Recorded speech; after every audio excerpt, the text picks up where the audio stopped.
Hey everybody, this is Sherry with CPR Craft Pray Repeat, and I am using an image from Imagine That Digi called Manatee Reader with Bow. And I will make sure that I put all of the colors that I use on the screen for you guys to see. I go ahead and I start like I do on almost every image, and that is to put down my base layer. I found that a lot of it depends on what kind of paper you use, but I get a better blend if I put down my base layer. And also, if I want it to be super light, now I won't do that because the more color, the more ink you add, the darker your image gets, of course. But because I didn't, it was okay, I didn't need this to be pastel, I went ahead and put down my base, and now I'm going in with my darkest, then my mid-tone, and then I go over everything again with my lightest. And I found that that works the best for me. Now, there is no right or wrong way to do this, and I know that, some people focus on, shadows, and it's got the lights coming from this direction, and that's perfect too. But I just want to enjoy it, and that's my main thing, is to sit down and enjoy it. And I just got the sweetest message from my husband. Oh, he really does love me. He I forgot to shut my phone off, which is a good thing. But it says, I don't tell you near as much as I should, or near as much as you deserve, that I love you. I think it often, but I don't say it enough. I love you. Oh, wonder what he's done and how much trouble he's in. I'm kidding. It just sometimes he does the sweetest things that just made my day.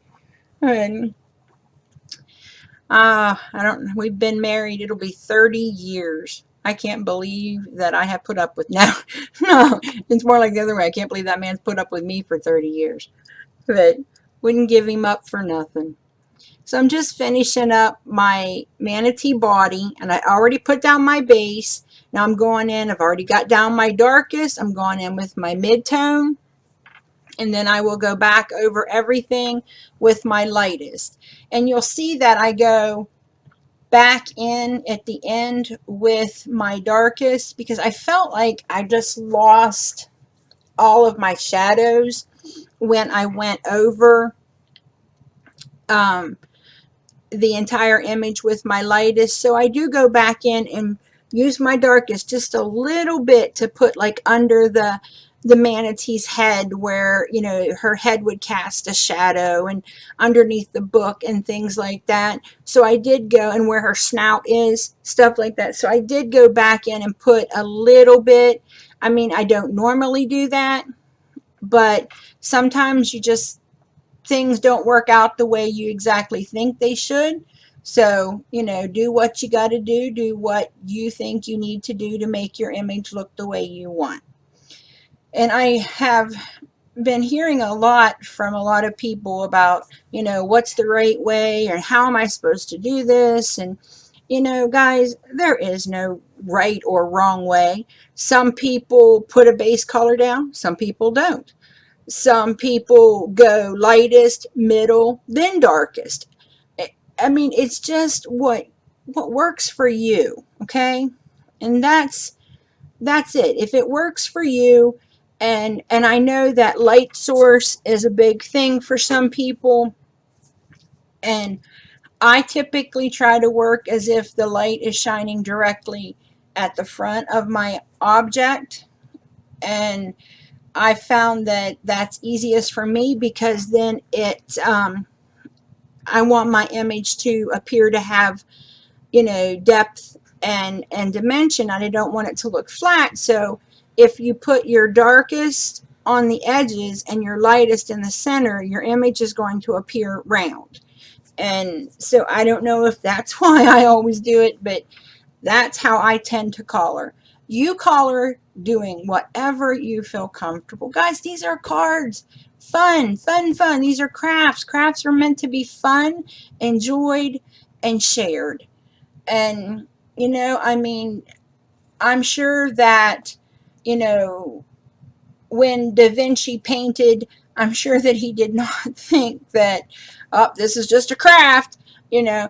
But there's a difference between crafting and artistry. And I don't know about you guys, but I'm not an artist. I'm a crafter.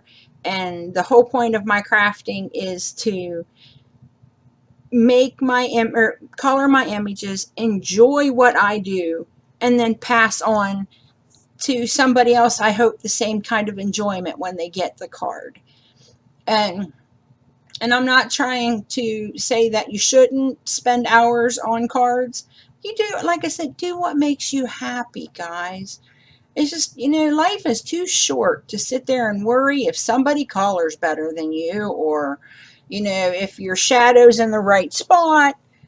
Just enjoy life. Enjoy the process, folks. Enjoy the process. And here I am again doing the same way I do. I put my base color. Now I'm doing my darkest.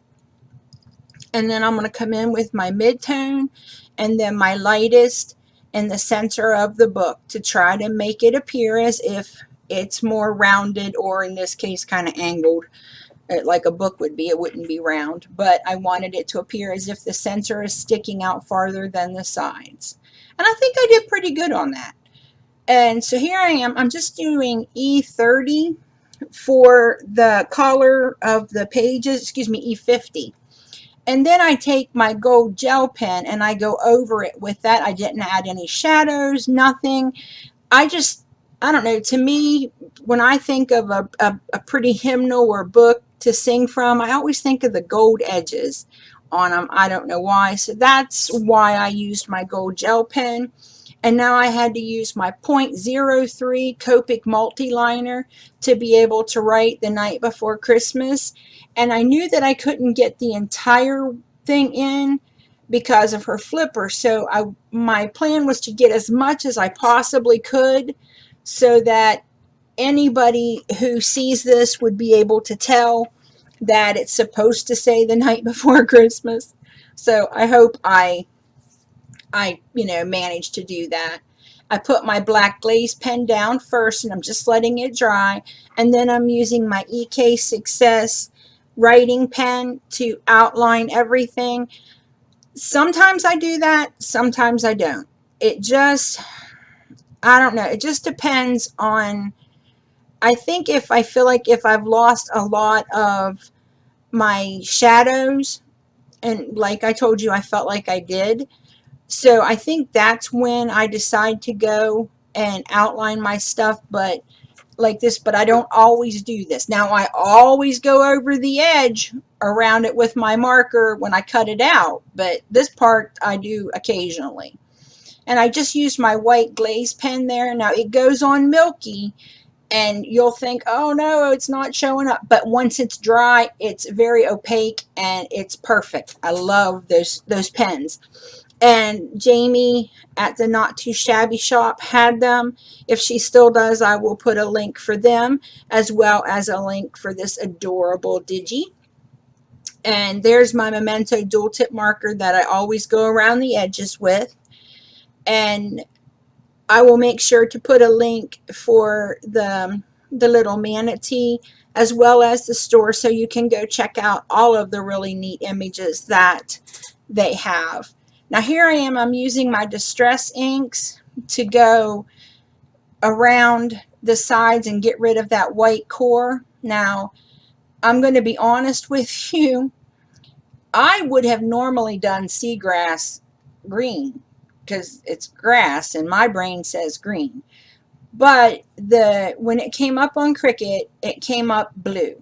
So I did what Cricut did, because like I've told you, I'm colorblind, so if it's wrong, we're blaming it on Cricut, folks.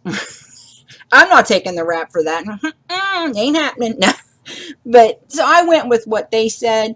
And you'll see on some of these, I also ink both sides just because I'm not sure which way I'm going to put the image. And rather than try to figure out now, it's just as easy to ink both sides of the image. And here I go with my crushed olive, which is my final one. And again, go in and I just ink both sides real quick, and that way I can do it however I want to when I get to that point. So here's a piece of what is called watercolor paper. It was a 12 by 12 paper pad. It was supposed to be what was supposed to look like watercolors. So I just picked out a blue and I cut out the piece that I wanted to go on my card. And here I am just lining up the pieces of my Christmas tree because, yep, turned her into a Christmas card. To me, she just, I don't know, with that book, my brain immediately said, she's caroling. Yep, that's what she's doing. So that's the angle I took it. I know it's called Manatee Reader, so I'm sure it was meant to be like she's reading a book, but my brain went Christmas, and so that's the direction my card's taking. My kids and I have been listening to Christmas movies and Christmas music, and I love Christmas. It's my favorite time of year. So I think that's why I went in the direction I did with it. But, it just goes to show us that we're only limited by our imaginations, and that we can take anything we want and turn it into any type of card.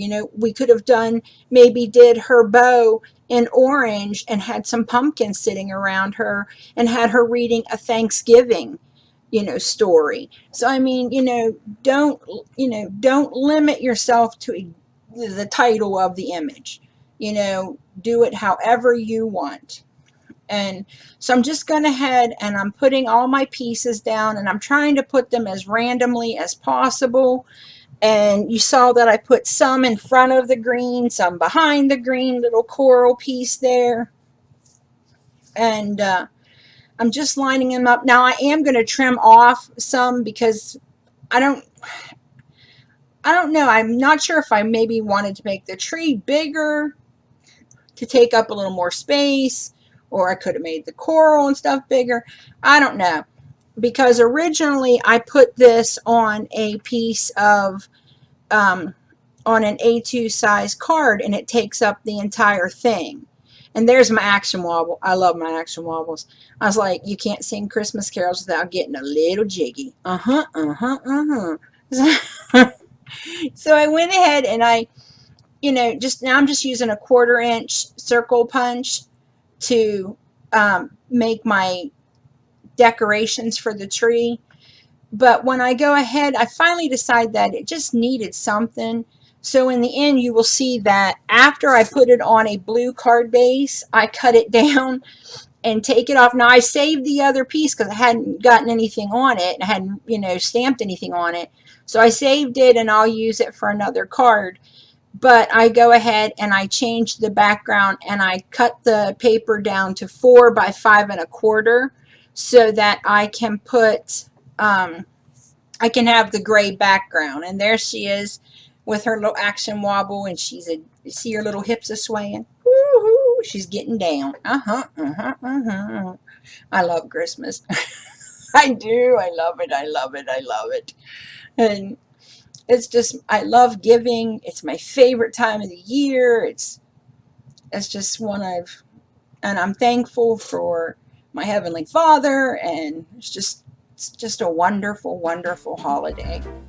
And so here I am. I just used my ATG tape to tape it down to the new 110-pound Recollection gray card base. I did cut the card base incorrectly, so you'll see me trim off here a little bit to get it the right size. I don't know where my head was, but now it's correct. It wasn't to begin with, but it is now. I hope you guys like this video. If you do, give it a thumbs up and leave a comment below. Be sure to remember to practice your CPR, Craft, Pray, Repeat. Thanks for visiting me today, guys, and happy crafting. Bye!